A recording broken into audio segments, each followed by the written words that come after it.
Hey guys, good morning. It is Monday morning, the 24th. Sitting outside the gym. Usually go to Planet Fitness way early in the mornings, usually when they open, since they're not 24 hours right now due to COVID. Anyway, wanted to talk to you guys a little bit this morning. I got some notes here, so I may be looking down at my paper off and on. I hope you guys are doing well. I am going to pretty much post this for my agents only. It will be a YouTube video available for everyone, but not putting it up on social media and whatnot. So just kind of wanted to go over some things with you guys. Just some stuff I want to say. Successful people do what the unsuccessful don't do. Of course, you're going to have to go through some things that a lot of people will give up on.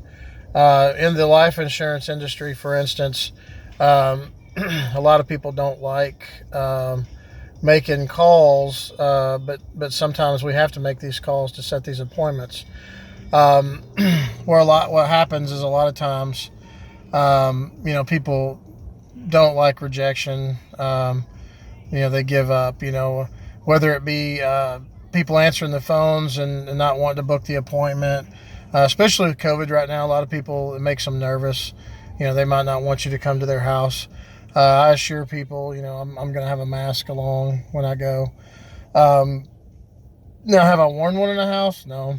I get there, show them a mask and say, hey, I got this little mask. If you want me to put it on, they're like, come on in. Don't worry about it. So you're going to find that some people are okay with it and some people aren't. The other thing, as far as rejection goes, don't take it personal. If you go to a house, you sit with them, you go through the numbers with them. Sometimes you might not sell that particular product that you're going to talk to them about. You're going to have some no's. There's a book called Go for No. I would suggest reading that.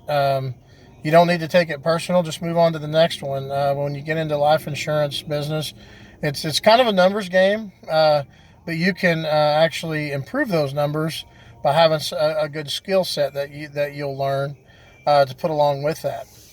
So just remember that successful people do what the unsuccessful don't do. Grinding it out.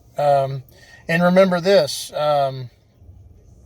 if you work twice as hard now, you can work less later. So what I'm saying is, work twice as hard or twice as much now, and then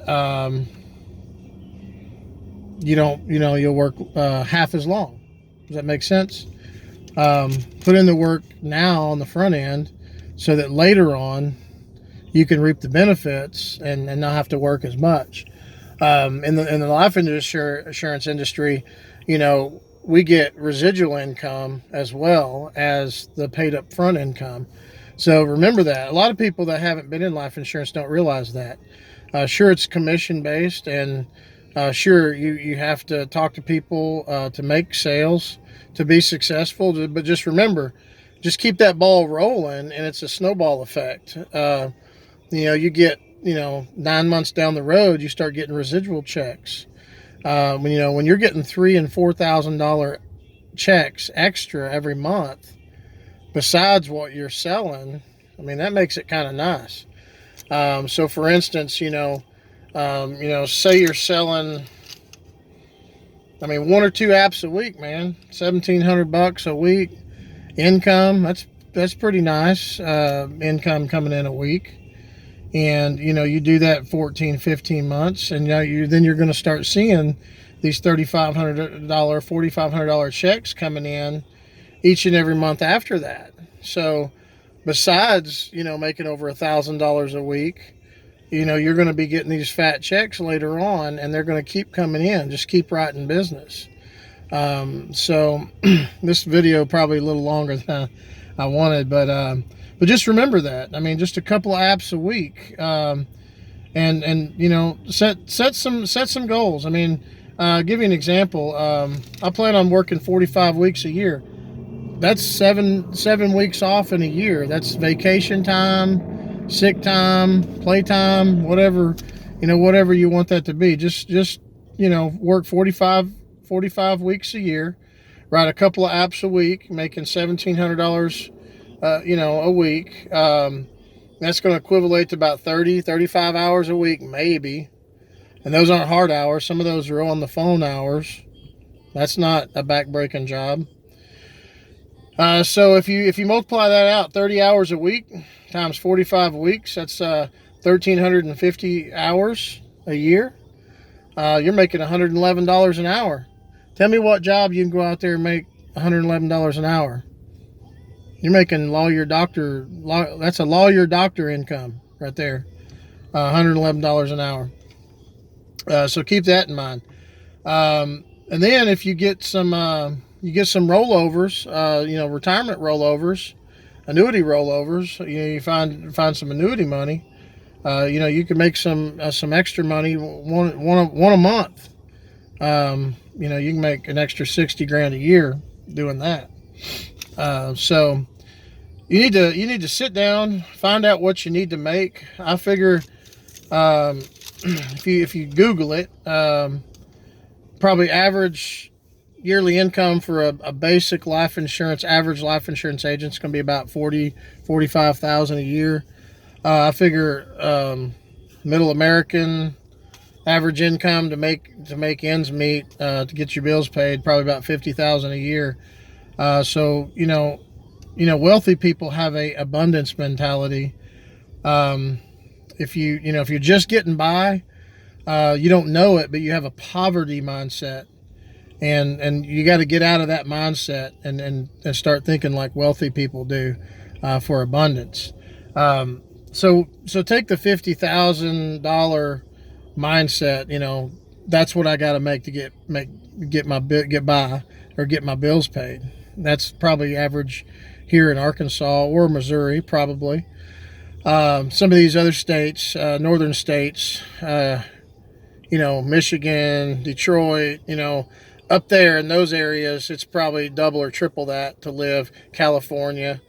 But around here, middle America, $50,000 a year to get by. I would probably think that's about right. And then start thinking, how much extra do you need for your taxes? How much extra do you need to set aside, for entertainment? And then if you're self-employed, how much extra do you need to put back for savings for retirement? So kind of sit down and get a game plan. Figure out how much extra you need besides the $50,000 base that you're going to get your bills paid on. How much extra do you need to make sure these other things are taken care of so you can live comfortably? This is called freedom. If you can make probably 3 times that, 150,000, and that's comfortable probably for most people. I mean, you'll get you'll get everything done that you need to get done. I don't know what your bills are. They might be higher than that. So you need to raise your expectations, raise your bar to get done what you need to get done.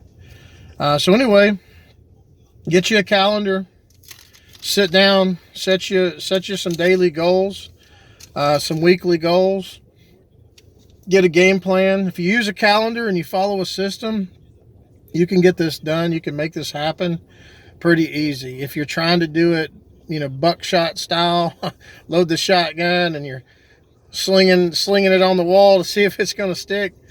If you're not running a schedule, not using a calendar, you're going to make it very difficult on yourself in this business. If you're going to be self-employed, you got to have self-discipline. You got to have, some goals set, some things you need to get done, because you got total freedom being self-employed. You don't have somebody breathing down your neck, watching over your head, looking over your shoulder. So you got total freedom. So set a game plan. You be the boss of yourself and set some guidelines and make it happen. On my IUL mortgage plan, 6 a week. That's all you need. 6 appointments a week. That's going to set you up for a couple of sales a week to make this happen.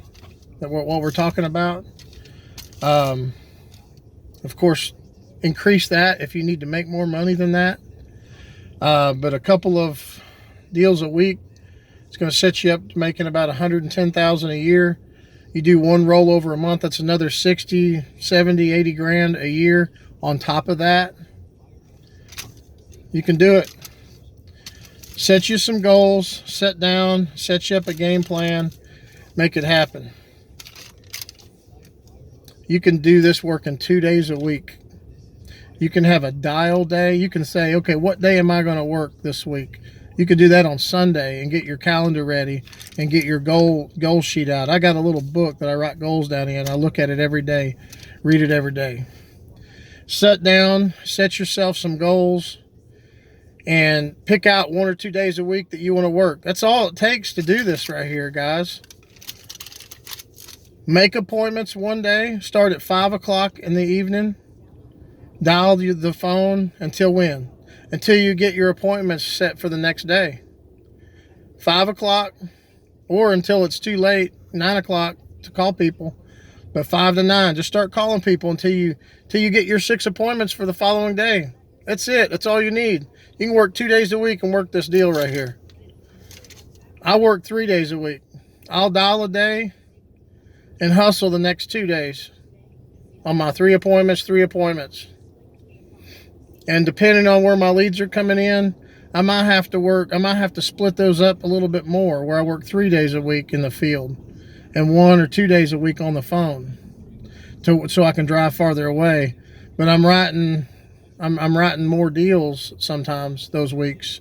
So it depends on what you want. If you just want 2 deals a week, 2 days a week, sit down, make your calls, go out, write your business. It's easy, man. All my notes on one little receipt. I was writing this and driving. All right, guys. I think my pre-workout's kicked in, so I'm going to go work out. Landon's first day of school today. He's 11, going in 6th grade. It was a little mess this morning. Traffic was crazy long. I was in traffic for a while, then was on a 9 o'clock meeting on the phone. I've been in this parking lot for a long time this morning, so now I'm going to go work out.